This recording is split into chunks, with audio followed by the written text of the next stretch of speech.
But first, let's start with the Buffalo Bills, because I know you follow every team closely, but you do follow this Bills team pretty closely as well. Bills Mafia, right? 11 and a That's half win exactly right. total. They're heavy favorites to win the AFC East, of course. 4-1 to win the conference, 7-1 to win the Super Bowl. We just gave Super Bowl odds in the last segment.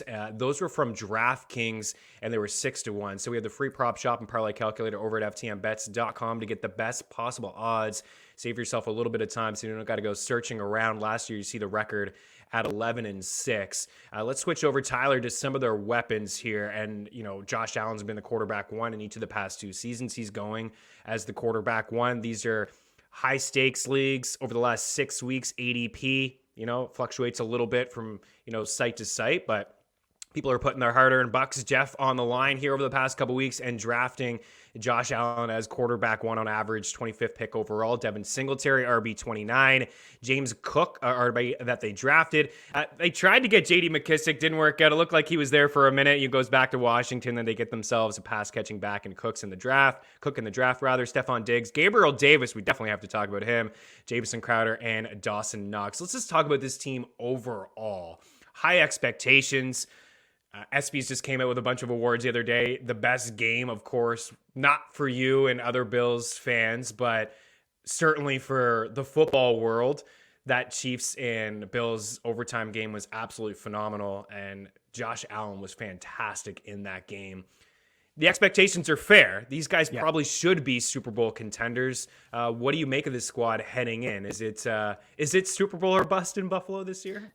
I think we're there. I think last year it was kind of getting to that point. And then I think the year before they made a run to the AFC Championship game against Kansas City. And that was one of those where we had been beaten down for so long. And you're kind of like, okay, we can do this. We can win some playoff games. We can kind of get there. And the way that they lost last year, it harkens back to all the Bills' heartbreaking playoff losses of, we mentioned being children of the 90s all the way back to our childhood. And I think that there's some PTSD probably with the fan base of bringing those memories back the way they lost that Chiefs game.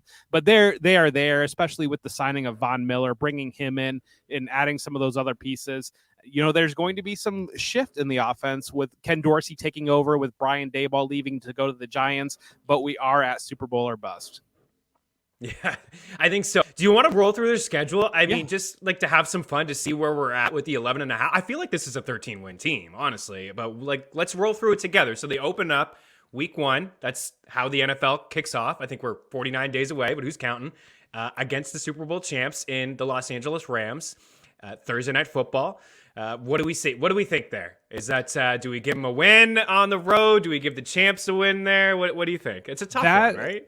That is a tough one because that has traditionally felt like a buzzsaw game for the visiting team coming off. That's kind of one of those where the vibes are flowing in the stadium with the Super Bowl champions. But the Bills it could be one of those games where maybe the Rams are flying a little bit too high. We've seen that in the past too. And the Bills kind of come in and fire on all cylinders and take that game. I want to be practical and a little bit skeptical as a fan. So I kind of mark that one as a loss just because we've seen that in the past be a difficult game for the road team to win. Okay, fair. It's okay if you want to be a little, on the homer side of things. I'll put you in your spot if I feel like you're out of place here. But I'll agree. Let's give the Rams a W there, and then things will, I think, get a little bit easier for Buffalo moving forward. Week 2, Tennessee Titans at home, Monday Night Football. That's a win for Buffalo. You would think so, but the Tennessee Titans are like the bugaboo for the Bills. And it's just one of those 2 years, right? They beat them even historically this franchise has always given the Bills problems. And I think it's one of those styles make fights. And that's what they'd always talk about in boxing. And the Titans have that power run game. And I think that just is the exact style that gives the Bills problems. And so I'll give it a win because I don't want to be total negative Nancy on my team here starting out as the favorites to win the Super Bowl. But that makes me nervous. That makes me nervous that they could be in a position 0-2. And then you start to have those conversations of like, oh, is everything okay with the Bills? Yeah. And you're right. I do remember that game, a couple games, right, where teams, and that has been the bugaboo, not just the Titans, but I guess if there's one weakness of this Bills squad, it probably is stopping the run, right? I mean, the defense has been so good over the past couple of seasons. We saw Derrick Henry run over them. We saw that one game in Buffalo, and it was the win game, the win bowl, where Mac Jones didn't throw the ball at all, but you saw Ramondre Stevenson and Harris run all over them. So, okay, we'll give them a W there, but could you imagine if they started 0-2? I mean, you might be able to get the Bills at like 9-1 or something silly like that at the, for Super Bowl odds. So maybe you just like, if you want to bet the Bills, maybe you wait after the first 2 weeks. But on the flip side, if they start 2-0 against the Rams and the Titans, we're looking at them like 5-1. But we'll give them a win at home. So then week 3 in Miami against the Dolphins. I think they win that just because Josh Allen has traditionally owned that Dolphins franchise. But again, this schedule is a buzzsaw at the beginning of the year because we mentioned that Rams game. We talk about the Titans giving them problems. Then you go down to Miami, and this could be one of those where maybe it's 90 degrees and humid in Miami, where the Bills are kind of used. We've seen, the Patriots have struggled in that situation in the past. The Bills have had better luck recently against Miami than, Miami always gave Tom Brady problems, I feel like, in those types of games. Always, but so there's a little bit of that there, and maybe Miami's getting it figured out with Mike McDaniel, and Tua's rolling a little bit there. But I do give him a win just because Josh Allen has traditionally owned that franchise. Yeah, as he ever. Absolutely. He's torched them. Since we're on Miami here, because I know you can touch on everything, but are you in or out on Tyreek Hill? I'm in on Tyreek Hill. So I wrote a spotlight for footballguys.com. I looked at Tyreek Hill, and what a lot of people don't realize is he was a running back in college, and he was kind of one of those satellite backs. And so he's not going to be the full-blown Deebo Samuels, but if he gets those, if he can clip off 3 fantasy points on the ground per game, get an occasional touchdown here, add 20 yards here as they use him in that run game, then really he only needs to perform as a kind of middle wide receiver too. With that on top, it's almost like a Konami quarterback where you add that little bit of bonus in the rush game, and just kind of average production at wide receiver will nudge you up to the top of that tier. Yeah, you mentioned McDaniel. I mean, I'm sure the offense is going to look a lot like it did in San Fran, and just getting the ball in these playmakers' hands and watching them like explode after. So a lot of people look at Tyreek as a deep threat guy. I don't really feel like he's actually a deep threat guy. I mean, he can blow the top off any defense in the NFL. There's no question about that. And he's staying true to Tua having a better deep ball than Patrick Mahomes, and we'll see how that plays out. So we got the Bills at 2-1, and then it's tough, right? In Baltimore against the Ravens, week 4. That's a tough one.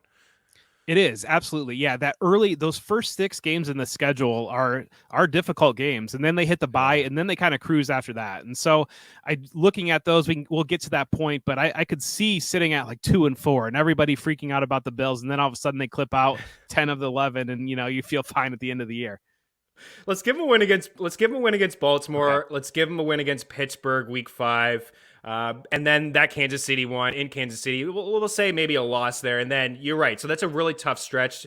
They could come out of there 2-4. They can come out of there 4-2. I mean, heck, they can come out of there 6-0. I don't think anybody would be surprised. This team is certainly legit, but it is a tough. Looking at this schedule, Jeff, it is super tough. The Rams, Titans, who they struggle against, a division rival on the road, then Baltimore, Pittsburgh. I think that they can handle the Steelers, and then into Kansas City to take on the Chiefs, and then they have the bye, and then out of the bye, they're at home, but they do play a Packers squad, but I think we can give them that win against Green Bay. I don't know where you're at. I think Green Bay is slightly overrated. Yeah, I think so too. I think we hit on the point exactly there, that coming out of that bye, win that game against Green Bay, and it's going to be downhill from there. And so, I think we always handle very small sample sizes very well when it comes to football conversation. But if this team is 3-3 and everybody's freaking out, but again, I feel very comfortable with the rest of the schedule. Yeah, check out this after week 8. Got the Jets week 9. I'm just going to speak for you. W. Week 10, Vikings, W. Week 11, Cleveland. Who knows? We may get a Deshaun Watson suspension today. There's some reports it could happen anywhere from 2 to 8 games, but I still think that this team is certainly better than Cleveland. Then you got Detroit. Do you give them the win in Foxborough against New England? I feel like maybe the Pats could win one of those games against Buffalo this year. It really depends if Bill Belichick's got that weather machine rolling, because I think we've seen these games play out in perfect weather, and I think that the Bills look to be ahead of New England and pretty comfortably. I mean, that playoff game against New England was something that I think was very eye-opening, but where these two teams stand. But you never know with Bill Belichick if he can figure something out.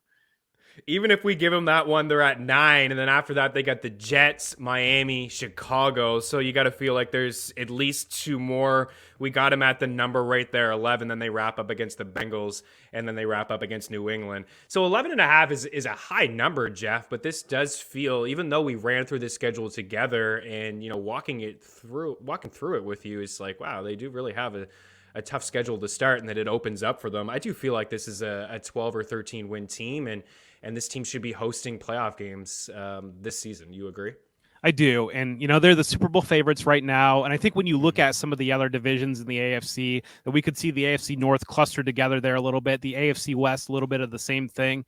And the other thing, too, I think underrated, they brought in Case Keenum. And we've seen in the past that over small games, Case Keenum can kind of keep things rolling. And so if, God forbid, Josh Allen misses any time, I think that they've got a backup quarterback that's capable of making sure that they kind of stay on track there. And so that's one of those things that you always think losing the quarterback might derail things. And that 11.5 is a big number, but yeah, I mean, you could see 14-3, and I don't think anybody would be surprised at that number. Let's talk about some of their pieces. Of course, I mentioned in the last block that Brian Daboll is no longer around. Now he's the head coach in New York, and I'm sure Giants fans have to be extremely excited with that because there's no creativity at all in their offensive play calling last season, and he has done wonders. The Bills have, really, with Josh Allen. We've seen massive improvements from him over, from year 1 to year 2 to year 3.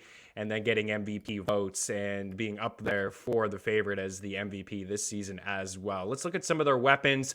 I will say Gabe Davis is going early, not this early. His ADP is actually 55 over the last 6 weeks over at NFFC, but he is roughly anywhere from wide receiver 24 to 28.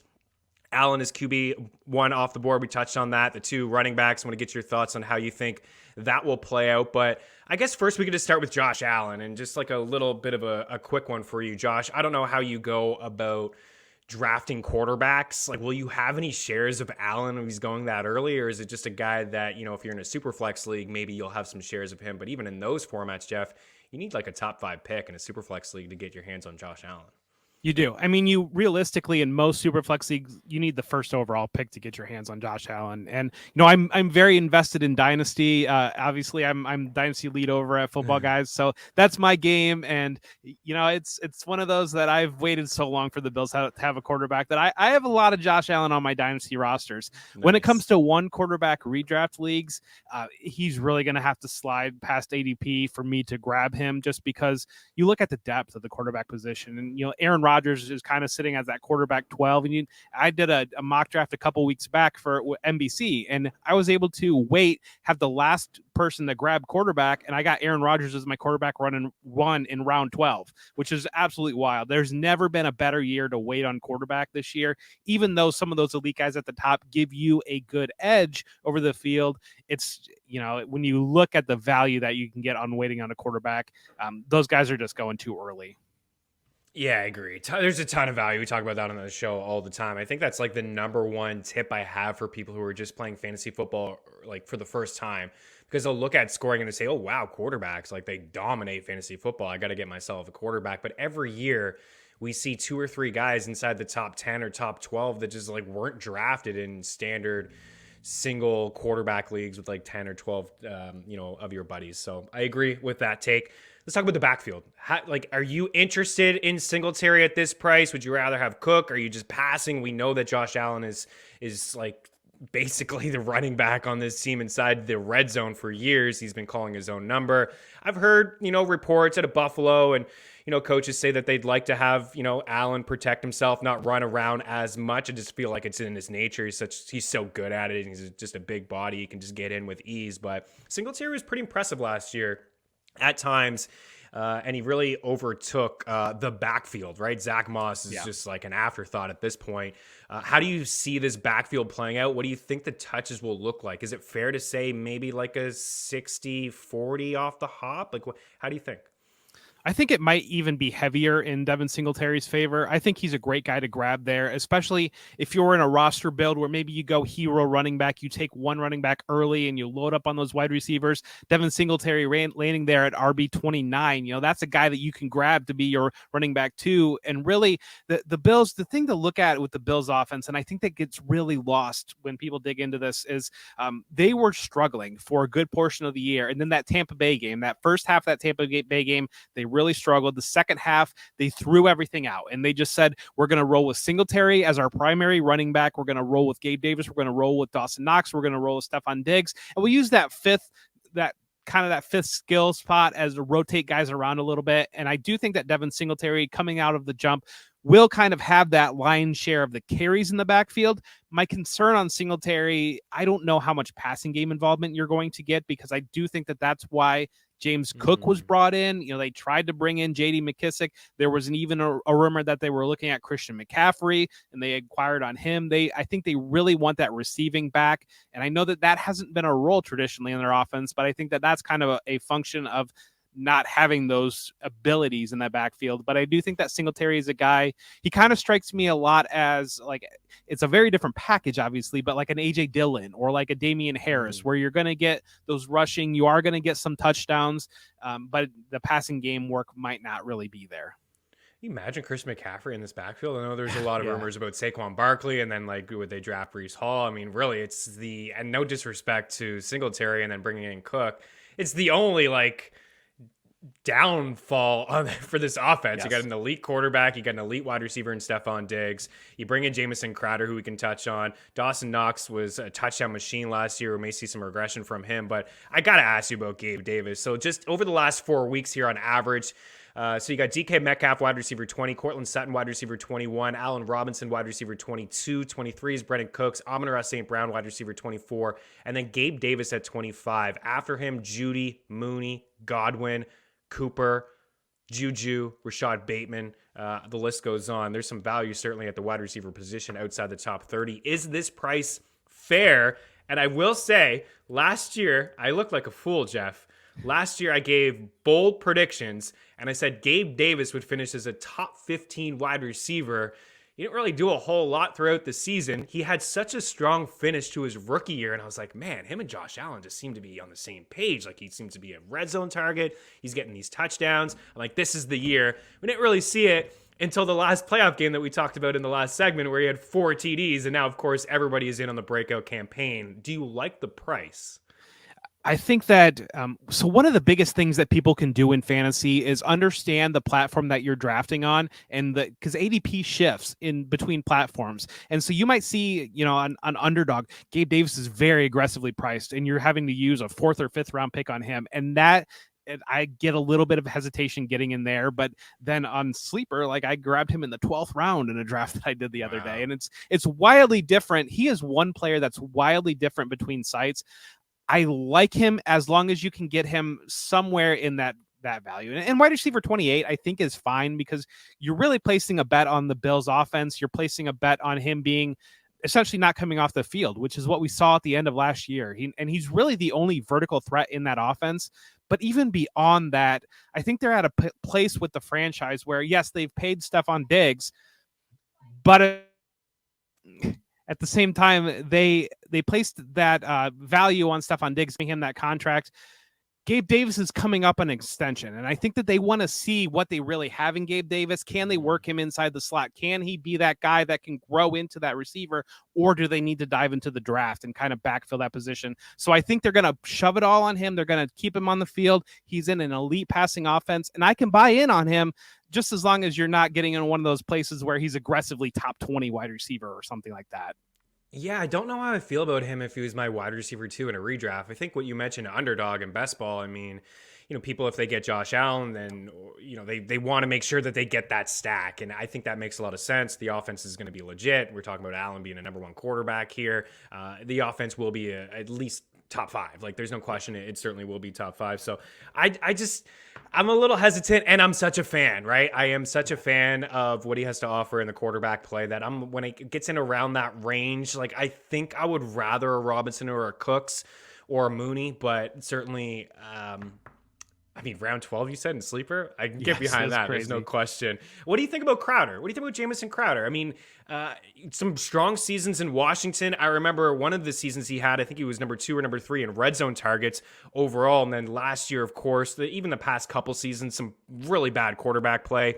Health has been an issue with Jamison Crowder over the course of his career. When he's healthy and on the field, he seems to be productive inside the slot. Cole Beasley had really nice seasons, not so much last year, but the year before he had a fantastic season, I thought. Emmanuel Sanders was just inconsistent. Do you think Crowder is a good flyer here as like wide receiver 66-ish? I mean, he's crazy deep there. And, that Yeah. gives you a very low entry point into this offense. I'm concerned that what I'm seeing a lot of is kind of people assigning Cole Beasley's role onto Jamison Crowder and saying, well, Jamison Crowder is a better player than Cole Beasley. He'll get more. But what we saw at the end of last year was really when they went with that personnel where they kept with Diggs, Davis, Dawson Knox, Singletary, and kind of that fifth position. I think they're set up very well where they can use OJ Howard in that role and roll with 12 personnel, or maybe they roll with Jamison Crowder in that role and they want to go 3 wide receiver. Or I think you're going to see Isaiah McKenzie used in that role as well, and kind of giving some of that gadget work. And then at the same time, James Cook is such a good receiver that I think that they could play Singletary and Cook in the backfield together and maybe use Cook as a player that they can motion out into the slot, do different things with him. And so what I'm seeing with this offense is they're going to keep those core 4 personnel that they really rolled with when they really started firing on all cylinders with that offense, and use that fifth position to kind of situationally roll through. And I see Crowder as a player that he's really going to need an injury, I think, to ever feel comfortable putting him in your lineup. Now, if you're playing in a deeper best ball, I could see going there just because you might get some of those, like maybe he catches, 6 or 7 passes and gets you 60 yards and a touchdown, and you're playing that week. But at the same time, it's a guy that it's one of those, I just don't love having handcuff wide receivers when I'm building a roster. Fair. And I'd Yeah. much would rather use those later bench positions on running backs that we have seen become like RB1, and injury can, a guy like Jamal Williams or something like that goes out of nowhere and it could be an RB1 if Swift were to go down. And I think that that's kind of in that range that I just like to build rosters that way and use earlier picks to load up on wide receivers that I know are stepping into high volume target shares. And there's some higher ceiling wideouts in around that range too, like younger guys that you could take, like a Joshua Palmer or something like that, in around that range, of David Bell, like just kind of shoot for some upside. I was going to ask you if Isaiah McKenzie was the sleeper on this squad. I think we agree. Like, I think you kind of just touched on it. He could be, as a gadget guy, he could be sneaky. Just quickly, yes or no, in or out on Dawson Knox? I might be more in on Dawson Knox than anybody because I look at that. He's really the same bet that you're making on Gabe Davis, where you're looking at vacated targets in this offense. You're looking at a player that's going to be on the field. But the thing with Knox is you're buying at a lower ADP. You're buying a guy that's already given you a tight end 1 season, and you're buying a guy, I mean, he's listed, tight end 10. There's almost no risk in buying Dawson Knox. And he's a guy that back end tight end is wide open, and we can want to deal in data as much as we want to, but narrative wise, we know that he's best friends with Josh Allen. We see him around Buffalo with Josh Allen, and he's in a contract year. And I think that Josh Allen would probably love to get his late night video game buddy paid. And Dawson Knox, I think, is the best buy on this offense. Oh, wow. I did not see that coming. Okay. Yeah. He is a touchdown machine. He does Allen looks his way all the time. It seems like there's always a random tight end that gets a touchdown from the one at times, but most times it is Dawson Knox. I think that's a different take than the fantasy community. It's fresh. I don't hate it. I don't hate it at all.